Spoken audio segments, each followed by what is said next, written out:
got it. That's how it kind of works. We got this. Come in. What race is this? 35 bucks? No, it's 3-4. Oh, hey man, how you doing? I'm good. How you feeling? You got a new bike? I'll think about it right now. Oh, okay. All right. Welcome to another episode of Crit Dad, LAX 2024 edition. All systems go. Had to make sure the cameras are set. Pro tip, just show up late and roll to the front of the group. Major Motion let me in here. This was the homie race. Every single person in Southern California who bike races was here today. This is the 3-4. A lot better weather than last year. I remember doing the 35 plus with like Bahati, Sharon, Rex, Kyle Cooper, all those guys. You can see Ronnie Toth giving Bahati a little slingshot. I don't recommend that for this field, guys. Keep your hands on the bars. Anyway, I did about 10th at that race. It was a much better result. Either way, I mean, whatever. There was like 30 people out there, but it was a smooth race. And the 3-4s, you know, it's always going to be a little bit choppier, but I was looking at this start list, and there was probably about a dozen people who've been on the podium or have won before. Big Orange had a huge team. Pascal Ackerman, Elijah Baker, Ladon coming off his win in Marietta, Max Lane out here doing NPR, winning or got second last year. Anyway, there was just a lot of people, 67 bikes. So yeah, let's get into it. All right, so this race is basically about the corners. This wasn't even the worst way to go around it if you're in the mid-pack. It was actually fine. I mean, they're more or less like this. If you want to take this corner well, you have to be at the front. It's no real surprise. I was trying a few different techniques that weren't working, and then I finally got one that did. At this point, I'm just so far back in the group. I should be maybe in the middle. I'm like, oh, let's see what happens if I go down in here. I'm like at a complete dead stop. So don't do that. The outside wasn't much better. I do find a way to move up, and we'll look at some cleaner corners later on.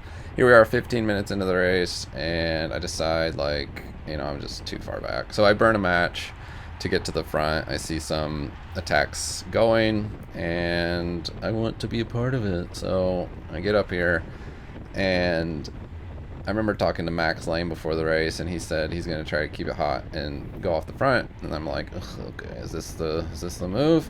Ladon goes ahead of me, and now I am in this chase to this little attack up here, and he elbows me through, but I'm not going to go yet.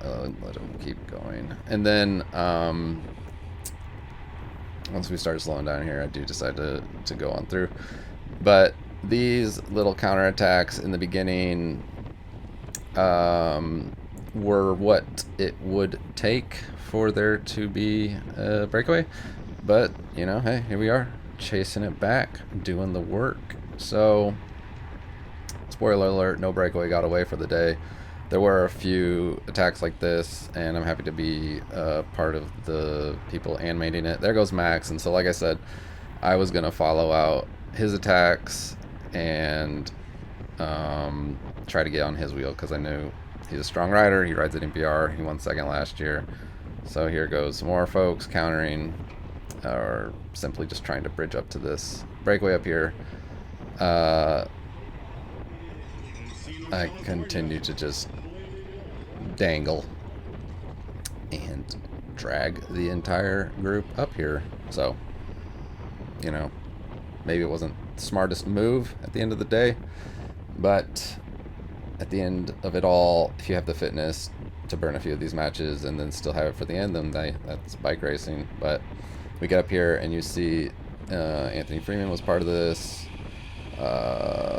Another Big Orange, one of the Patton brothers.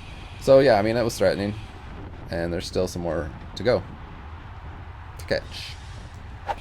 All right, scoot up here, a few minutes to the next corner. Inside didn't work, and it's bunching up down there. What if I just stay on the outside and pedal all the way around? Well, you got to pedal to do that, and it wasn't much better, but didn't spike to 1,000 watts or whatever, kept it under 500. Still not ideal. You know, trial and error. That's what I do. I was able to find a way to pass the group going eastbound here on the inside lane, which was sheltered from the wind coming off the airport.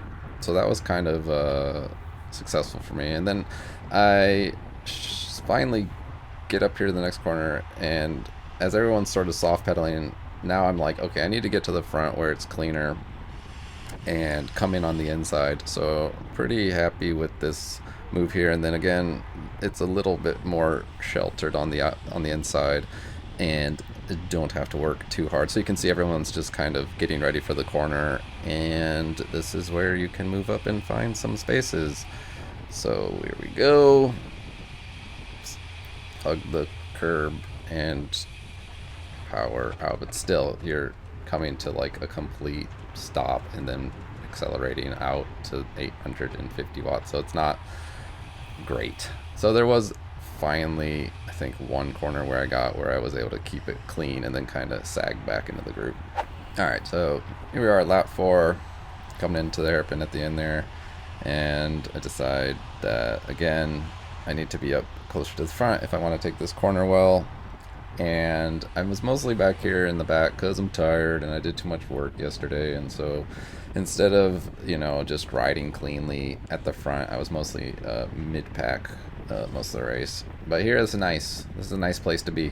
So it's single file. The best way to take the line would be all the way to the right and then hit the apex, but you have the entire group coming in behind you, so you can't really do that. So we're in the middle of the road, and that's basically where you want to do it. And instead of staying with the group, I kind of just sag back because it's hard up there and I don't want to do all the work up there. So I let everybody come through and find a wheel to jump on, and that's usually whenever I see Max, I decide to start picking it back up again. Sure, might have been a little less effort to just keep on the pedals and be a little bit more efficient, but I was tired. Tired, guys. You know me. And yeah, this continues. Another last ditch effort going into the final lap, keeping it spicy. All right, last lap going into the final corner is a little bit sketch, you know, everyone moving around. I'm happy to be on the outside here, so I have an out, but everyone's starting to pull the trick that I was pulling on them, trying to grab a few wheels on the inside. And here we go. So it's gonna be about 2 minutes to the finish line from here, and you gotta figure it out. You gotta conserve your efforts and be in the right place at the right time. I knew that on the other side the inside lane was sheltered, so it would make sense that the gutter side going this direction is sheltered from the wind, but I didn't pick that line, and spoiler alert, that was the one to go for. You can start to see things get a little bit it's just, yeah, so you have a lot of time before the sprint. Last year the sprint was like 20 seconds from the freeway underpass, but this year the sprint got moved forward, so after the hill crested, then you could unleash it. And again, here I am behind Max, and he was kind of my guy for today. I sort of thought, well, he got second last year, maybe he knows something I don't. And we're actually not too far out of position. On the right, you can start to see Big Orange start their line. There you go. That Will Patton, and he's leading out Ben Patton, and that is the winning move, believe it or not, all the way back here. So you didn't have to be in the front, because if you were, you'd probably be burning up, but you should be a little bit closer than where I am. And you can see the Big Orange train on the right there just start to pick up speed along the gutter. And I watched Beto's video, and they got really close to that gutter. But that was it, you know, that was the sheltered side, and that was the way to go. And I guess that's the move. You can see now it's probably a little too late for all of us. From here, Max still gets 10th, so that's quite a freaking rip, dude. But yeah, the finish line was here last year, and now as we crest, we get to sprint downhill. So much better finish line this year. Mid-pack finish. What can I say? Big Orange took second and third. Pascal Ackerman took the top spot. Yeah, I, had a great time out there. I guess I don't know. It's kind of whatever race, but it's fun to be with all the friends and all the homies. Everybody comes out to this race, so I was stoked. All right, guys, see you at the next one. Oh, before I go, local Eldo racer John Sermon, 17 years old, crashed out in the junior race, hopped into this race, all busted up, and took 5th. Congrats, man. That was my favorite part of the day. Good job.